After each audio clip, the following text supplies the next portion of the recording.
Hey guys, subscribe for daily content. And if you're shopping for gear, make sure you check out the description for the newest items at some of the very best online retailers. There's also links for some of the items that I personally recommend. Thanks! What's going on YouTube? Metal Complex here and welcome to this week's episode of The Knife Guy. So what are we talking about today? There was some more drama in the knife community recently. People are pretty upset with a certain knife maker slash designer. A whole bunch of people actually reached out to me on Instagram and here on YouTube asking if I was going to make a post about it or, make a comment or make a video or something like that. Some people pretty aggressively. So before I get started, let me say this. What happened, it's definitely bad. It definitely negatively impacted a whole bunch of people. A few of the people who reached out to me, though, I know you have nothing to do with it. I know you're coming out of the ductwork just to watch things burn.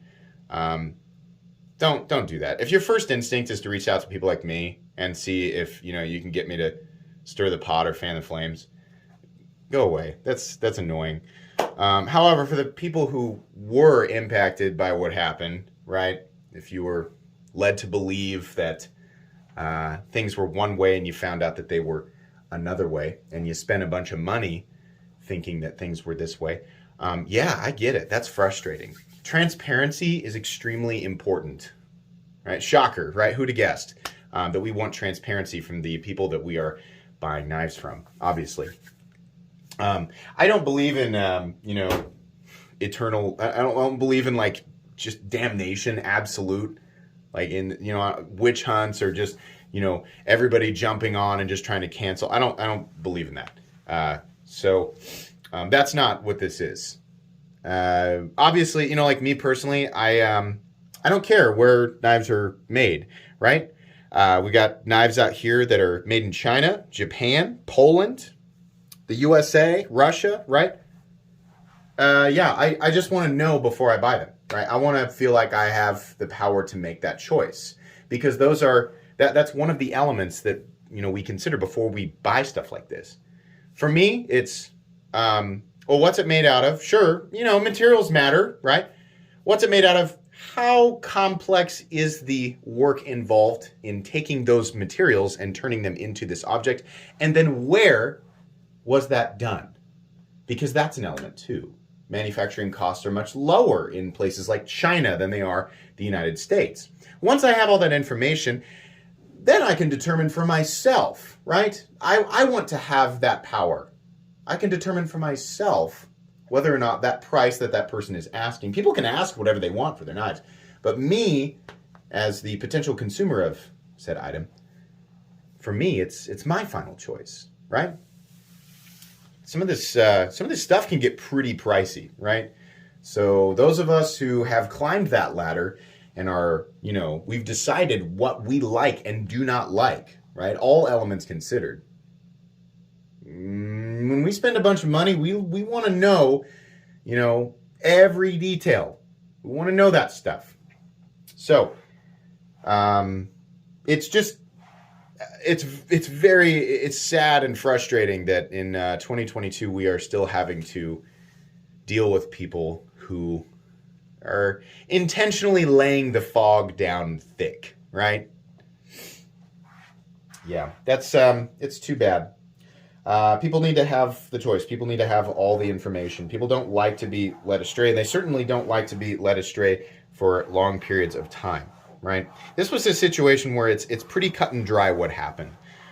There were retailers, multiple retailers who were frustrated by this. It wasn't just a couple of people going, what? I didn't, it's not just a matter of a couple of people like mixing some things up on the website, not understanding, right? Misinterpreting something. No, there were lots and lots and lots of people and lots of retailers who were under the impression that everything from this person was from the USA, and it turns out, no, not everything. In fact, how much is actually from the USA, we have no idea. It's not clear. Like I said, I don't believe in cancellation, right? A lot of times what happens is we get dogpiling. There's just like, people, it's like I said, there's people who are just wanting to watch things burn and then they jump on, right? It's just entertainment for them. I'm not interested in the thoughts of those people. I'm not interested in anything from those people. Like, as far as I'm concerned, if you're here to watch things burn and you're just here for drama, your thoughts don't matter. Is that harsh? Does that mean? Does that make you feel? I don't care. If that's what you're here for, I don't care what you think. But for those of you who are in the knife community, right, I do care what you think. If you are impacted by this, absolutely. My thoughts are, people, and it's not just, this is, it's just obvious. We shouldn't have to say this, right? Companies who are attempting to hide certain things, like who is making their stuff, right? Because the who leads to the where, right? Saying that, we don't have to disclose who, right? It's not always on the designers and the makers, right? Sometimes it's on the OEMs. We've had situations here recently where OEMs are like, don't tell anybody that it was us. Don't do that, because people will find out. And this is evidence of another one of these situations where it doesn't look good afterwards. It's not good. Be transparent. If you are an OEM making something, right? People, they deserve to know who you are and where you are located, so that we know what type of, costs are going into the product, right? It's okay. You personally, as a consumer, if you don't want to buy certain things from certain areas, that's fine. That's up to you. That's your power. That's your choice, right? As far as me, it's fine. There's going to be plenty of us who will still buy things from certain areas. But we all of us want to know where. That's part of this. It's part of the knife buying experience. Designers / makers, right? If you have a company where part of what you're making is here and part of it is somewhere else, tell people. Make it clear. We have hundreds, if not thousands, of examples of designers saying, so here's what I'm doing, and here's who I'm having make it. And, if that's not your thing, then that's okay. But it's here for people who, are interested. And it pretty much goes over, smoothly, because people are like, okay, that's fair. Thank you for telling us. Something that I very much appreciate as far as an American knife maker, it's something that I really appreciate about Rick Hinderer. Rick Hinderer is very open. We have seen his shop many times. He talks about every last little detail, all of the parts he's shown, where he makes the individual parts, and he's talked about the parts that he is unable to make in the quantities that he needs. Think about this, Rick Hinderer has an enormous demand. Sure, his stuff is expensive, but we've seen this is what is made here in the United States. The scales, the blades, the individual pieces of hardware. It's all there. He's making it as fast as he can, trying to keep up with demand, but it's hard to produce that much, right? Apparently, from what I understand, the stuff that he's not able to make or get in the quantities that he needs, because he's already having enough. People always say, well, why doesn't he just make more? Gee, wow, what an amazing thought, right? Hey, Rick, hey, this guy over here has got the answer. You should just make more. Yeah, I'm sure he's thought of that. Apparently, the parts that he's unable to manufacture or acquire in the quantity that would be necessary to keep up with even his current pace, right, are the bearings and maybe some of the other, maybe the wash or something like that. That part is apparently outsourced, which he has been open about. There is no part of what Rick Hinderer does that's not transparent. So while his knives are incredibly pricey, people like me who do have, I'll buy knives from anywhere, right? But I do have there's a part of me that's like, yeah, I'm from America, so I will pay more for something American, especially something that is of super high quality, that's from somebody who's honest. Yeah, I'll pay more money for that. But you could get the same materials for hey, I don't care, guy. It's my money. I like this. I want to give my money to somebody who's, honestly making something of high quality here in the United States. I'm happy to give them more. Yeah, that's what I like about Hinderer knives. Not everybody can do what Rick Hinderer can do. Not everybody can create at that capacity. And sometimes people are in situations where they cannot. Rick Hinder, has a larger facility than a lot of these people, right? And it was a slow growing thing, right? While he was growing, it was a different time than it is now. And I'm sure a lot of things have changed. A lot of things are more expensive, right? Forcing smaller makers and designers into different corners, right? I don't know. I don't do this stuff. I could imagine it's different. I would understand that, right? So if it comes down to a situation where it's like, hey, I gotta, some things have to be from here, right? Okay, that's fine. Just tell us.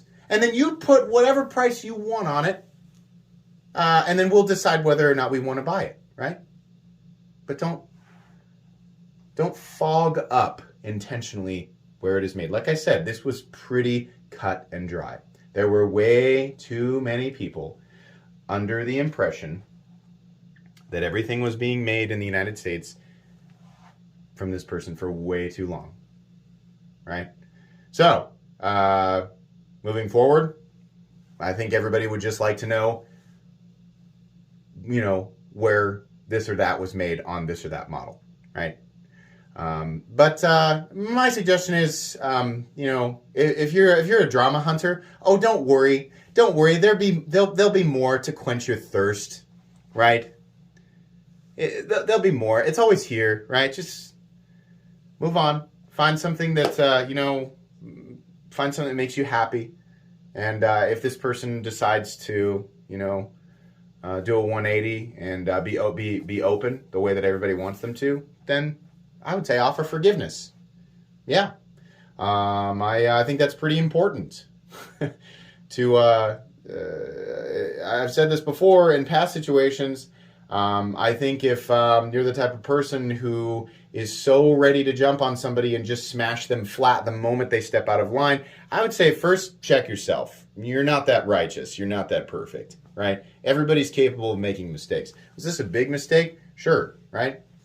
Definitely not a good one. But I just by making this video, right? Technically, I am stirring the pot, but I'll give my stance on it, and then I'm gonna go back to reviewing knives and talking about the stuff that I like. So that's pretty much it. The whole thing is just annoying for a lot of reasons. Sorry, it just is. We got the Shirogorov F3 NS. We have the Riot made Sharp by Design Mini Tempest. We have the Riot Jack 1.5 and Mokatai. We have the Reich made SOCOM Bravo from Microtech. Hinderer XM24. We have the Rockstead Higo 2. We have the Winter Blade Co. Production Factor with that beautiful twang. And then we have the Herman Dragonfly up here in Timascus and Damacor. I think that's about it. That's all the more I'm going to devote to this. Please make sure to follow me on Instagram at metal_complex. If you enjoyed this video, leave a like. If you'd like to check out my other content, I do, of course, have lots of videos of knives that are either expensive or inexpensive that I do or don't like, so check those out. And if you enjoy all my content, go ahead and click on that Metal Complex logo right there and subscribe because there's definitely more coming. Thanks again for watching, everybody, and have a great day.